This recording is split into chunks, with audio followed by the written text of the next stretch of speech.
Hello my dear friends, welcome back to another video. ഇന്ന് നമ്മളുള്ളത് കാരാപ്പുഴ പാർക്കിലാണ്, വയനാട്ടിലെ കാരാപ്പുഴ പാർക്കിലാണ്. ഇതാണ് ആ പാർക്കിൻ്റെ അതിമനോഹരമായ വ്യൂസ്. അപ്പോൾ എല്ലാവർക്കും വീഡിയോയിലേക്ക് സ്വാഗതം. ഇതാണ് കാരാപ്പുഴ പാർക്കിൻ്റെ എൻട്രൻസ്. ഇവിടെ നിന്ന് ടിക്കറ്റ് എടുത്ത് പതുക്കെ നമുക്ക് അകത്തേക്ക് കയറാം. അതിമനോഹരമായി ഒരുക്കിയിരിക്കുന്ന ഒരു പാർക്കാണിത്. ഇവിടെ ഒരു സ്റ്റേജും അവിടെ ഒരു പ്രോഗ്രാമൊക്കെ ചെയ്യാൻ പറ്റിയ രീതിയിൽ അറേഞ്ച് ചെയ്തിരിക്കുന്നുണ്ട്. ഈ പാർക്കിൻ്റെ ഒരു സൈഡ് കാരാപ്പുഴ ഡാമാണ് വരുന്നത്. അടിപൊളി ഗാർഡൻ ബാംബൂസ് നമുക്കിവിടെ കാണാം. പിന്നെ നമ്മളിതിനകത്തേക്ക് കയറുമ്പോൾ ആദ്യ ഭാഗത്ത് തന്നെ കാണുന്നത് ട്രാംപോളിൻ പാർക്കാണ്. കുട്ടികൾക്ക് ചാടി കളിക്കാൻ പറ്റിയ അടിപൊളി ഒരു സെറ്റപ്പാണ്. ഈ വീഡിയോ ഇച്ചിരി ലെങ്തിയാണ്, 5 മിനിറ്റ് ഉണ്ട്. ഇവിടുത്തെ പ്രകൃതി ഭംഗി മുഴുവനായും പകർത്തിയെടുക്കാൻ വേണ്ടി ഈ വീഡിയോയിലൂടെ ഞാൻ ശ്രമിച്ചിട്ടുണ്ട്. അപ്പോൾ വീഡിയോ സ്കിപ്പ് ചെയ്യാതെ മുഴുവനായും കാണാൻ ശ്രമിക്കുക.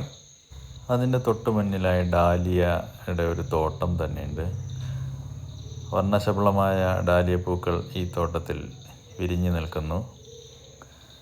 പിന്നീട് ഇത് പാർക്കിൻ്റെ വ്യൂസാണ്. ഇവിടെയൊക്കെ ഡാലിയ പൂക്കളുണ്ട്. എല്ലാത്തരം ഡാലിയ പൂക്കളും ഇവിടെ കാണാം. ഇവിടെ നിന്ന് ആസ്വദിക്കാൻ പറ്റുന്ന വയനാടിൻ്റെ ഒരു ഹരിത ഭംഗി അത് ഒന്ന് വേറെ തന്നെയാണ്. അത് നമ്മൾ കണ്ടറിഞ്ഞാലേ അതിൻ്റെ ഒരു സുഖം കിട്ടുള്ളൂ. ഇതിനെ ഡ്രോപ്പ് ടവർ അല്ലെങ്കിൽ സ്പേസ് ടവർ എന്ന് വിളിക്കാം. നല്ല ഉയരമുണ്ട്. ഡാമിൻ്റെ ഒരു ഭാഗം നമുക്ക് ഇവിടെ നിന്നാൽ കാണാൻ പറ്റും. പിന്നെ അങ്ങ് ദൂരെ കാണുന്ന സിപ്പ് ലൈൻ വരുന്ന ഒരു വഴിയാണ്. അതിലൂടെ ആളുകൾ ഇങ്ങനെ വരുന്നുണ്ട്. ഇത് തന്നെ കേരളത്തിലെ ഒരു ലോങ്ങസ്റ്റ് സിപ്പ് ലൈനാണ് ഇവിടെ കാണുന്നത്. ഇനി നമുക്കൊന്ന് സ്പേസ് ടവറിൽ കയറിയാൽ എങ്ങനെയിരിക്കുമെന്ന് നോക്കാം. അങ്ങനെ ഞങ്ങളെല്ലാവരും സ്പേസ് ടവറിൽ കയറി സ്ഥാനമുറപ്പിച്ചു. ഇനി അത് എത്രത്തോളം ആസ്വദിക്കാനാവുമെന്നറിയില്ല. എന്തായാലും അതിൻ്റെ മുകളിലേക്ക് ക്യാമറയും പിടിച്ച് പോയി നോക്കാം. ഇത് ഇന്ത്യയിലെ തന്നെ ഏറ്റവും ഉയരം കൂടിയ ഒരു സ്പേസ് ടവർ കൂടിയാണ്. ഇവിടെ നിന്നാൽ ഈ വയനാടിൻ്റെ ഒരു ഭാഗം നമുക്ക് ഇവിടെ നിന്ന് കാണാൻ പറ്റും. ഈ ഹരിത ഭംഗി ഇതിൻ്റെ മുകളിൽ നിന്ന് നമുക്ക് അടിപൊളിയായിട്ട് ആസ്വദിക്കാം. കാരാപ്പുഴ ഡാം കാണാം. അങ്ങനെ നമുക്ക് ഇതിലൂടെ ഇങ്ങനെ വട്ടം കറങ്ങി കാണാം.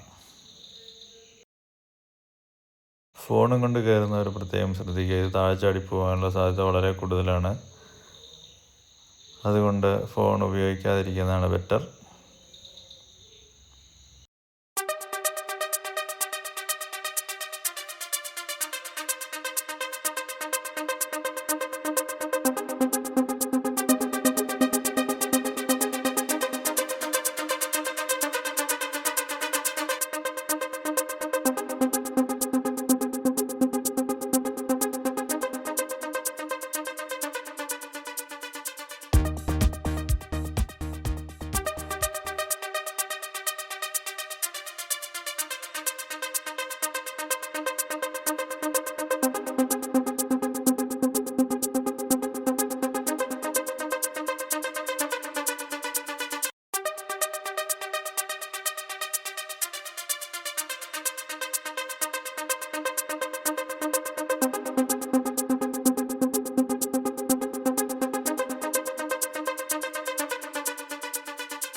പിന്നെ ഈ ഊഞ്ഞാലിൽ കയറി ഒന്ന് പറക്കാം.